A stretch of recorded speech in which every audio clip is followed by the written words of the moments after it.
So today I want to talk about the position that we put our elbow and our shoulder in when we're going to be doing ER holds to walls or we're going to be doing ER hold liftoffs, right? So one of the things that I see a lot of the athletes do that I work with, specifically the baseball players who complain about shoulder discomfort when they're doing ER holds, is they tend to do ER holds or holds to wall or liftoffs in the frontal plane.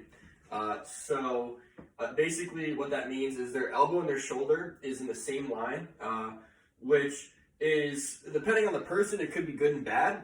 Let's say that somebody's super kyphotic, right? And they're doing ER holds in the frontal plane. That retraction movement allows them to stay more upright, which could put their shoulder blade in a better position to put more pressure on their rotator cuff. But a lot of the athletes that we work with are actually super flat T-spine. So by driving, and they're loose jointed, so by driving themselves into that retraction, right, and they go into ER, their humeral head actually drives forward and migrates out of the socket, which could put strain on the front of the shoulder. So when we think about teaching ER holds, we think about doing it in more of a scapular plane position. So ER holds and liftoffs in more of a scapular plane position to counteract it or to fight the fact that the humerus is going to want to drive forward in a loose or unstable shoulder.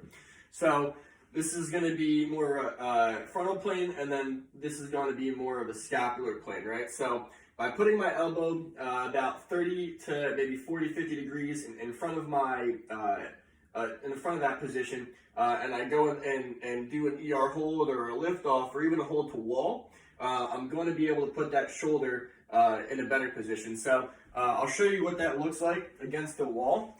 So instead of going back against the wall in that position where the humeral head has the opportunity to drive forward, we just caddy corner our body a little bit, right? And then the same thing goes for a lift off too. Do it to my guitar case. But let's say I'm doing a lift off, right?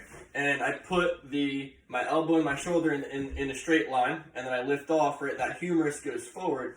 So what we think about doing is we think about, again, caddy quitting ourselves and making sure that our elbow is in front of our shoulder, and we do a lift off from there, right?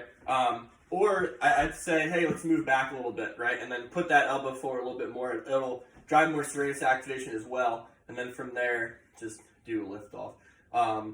Again, the goal with all of our arm kick exercises is not to force a range of motion, but to be able to control the range of motion that we already have.